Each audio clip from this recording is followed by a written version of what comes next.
subscribe sórí ìkànnì yìí Pavilion TV fún àwọn ìròyìn àsìkò àti kàyéfì. Ẹ ṣé tẹ́ ń wò wá.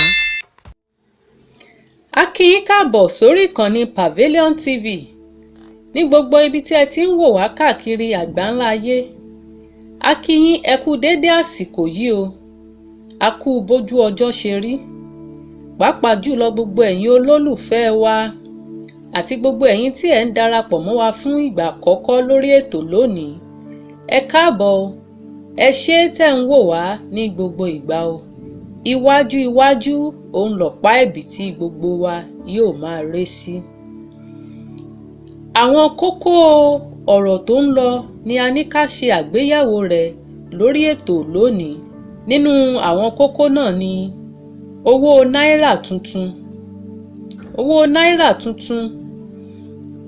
Ìjọba àpapọ̀ ti fìdí rẹ̀ múlẹ̀ wípé àwọn kò yí òun padà o lórí gbèdéke ìgbà àti àsìkò tí wọn ó kó owó náírà àtijọ́ nílẹ̀ ní èyí tó ń ṣe January 31st ní ọdún 2023 yìí, ní èyí tó ń jẹ́ ọjọ́ ìṣẹ́gun tó ń bọ̀.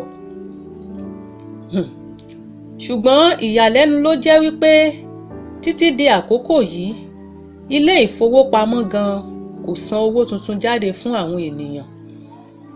Ẹ̀rọ pọwópọwó gan owó àtijọ́ ló ń pọ̀. Ọ̀nà wo wá la fẹ́ bárú eléyìí já? Ìjọba àpapọ̀ kò sì yí ohun padà. Ṣé ìfẹ́ aráàlú ni ìjọba ní báyìí àbí à ń ni ara wa lára? Àwọn ènìyàn ń pariwo lójoojúmọ́ kò sí owó náírà tuntun níta. Ìjọba àpapọ̀ kò sì yí ohun padà. Ẹ jẹ́ ká wò. This change of currency, I think there will be people a lot of money. But time has been given from October to December, 3 months. Is enough, whatever money you have, to get it changed through a legal system. So I don't know why people are complaining about it. So despite the complaint, there's no going back on the policy? No, there's no going back. There's no going back.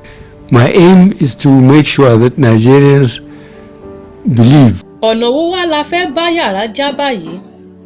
Nígbà tí a bá ti dá gbogbo ètò wà lọ́wọ́ wa sílẹ̀, tí a ò sì rí owó tuntun tí wọ́n ní ká máa ná, tí a ò sì rí gbà.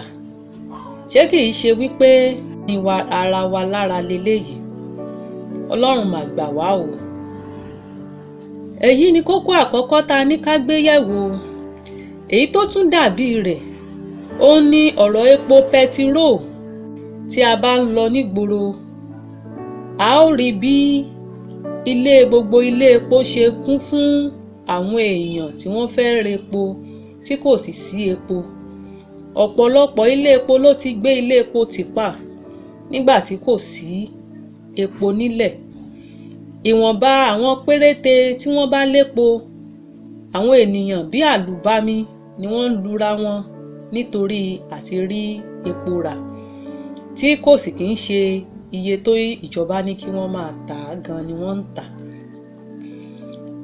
Ọ̀pọ̀lọpọ̀ ilé epo ló ń ta epo ní 300 naira àti jù bẹ́ẹ̀ lọ. Kò sì sí ohun tí ìjọba àpapọ̀ rí ṣe sí. Ìjọba sì dúró lórí wípé gbèdéke tí àwọn ní kí wọ́n máa tà òun ni wọ́n máa tà. Níbo wá lọ̀rọ̀ yìí ti wọ́ wá? Ta ni ó yẹ ká bá wí, ta ló yẹ ká mú? Ọ̀rọ̀ rèé o, ìjọba, ẹ̀yin náà bá wa wò ó. Bẹ́ẹ̀ àwọn oníná mọ̀nàmọ́ná náà kò sì tún ṣe bó ṣe tọ́.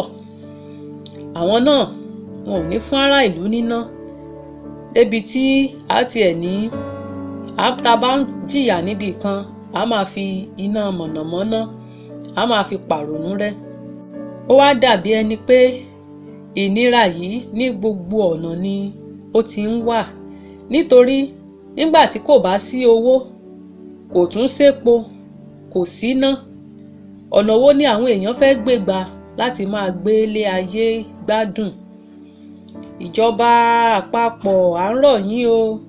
Ẹ jọ̀ọ́, ẹ ní ìfẹ́ aráàlú lẹ̀ ń fẹ́. Ẹ wá nǹkan ṣe sáwọn ọ̀rọ̀ yìí. kókó tó tún dàbí rẹ̀ tá a fẹ́ gbé yẹ̀wò òun ni ọ̀rọ̀ tíjọba àpapọ̀ sọ lórí ètò ìdìbò tó ń bọ̀ lọ́nà. That we respect them as an administration.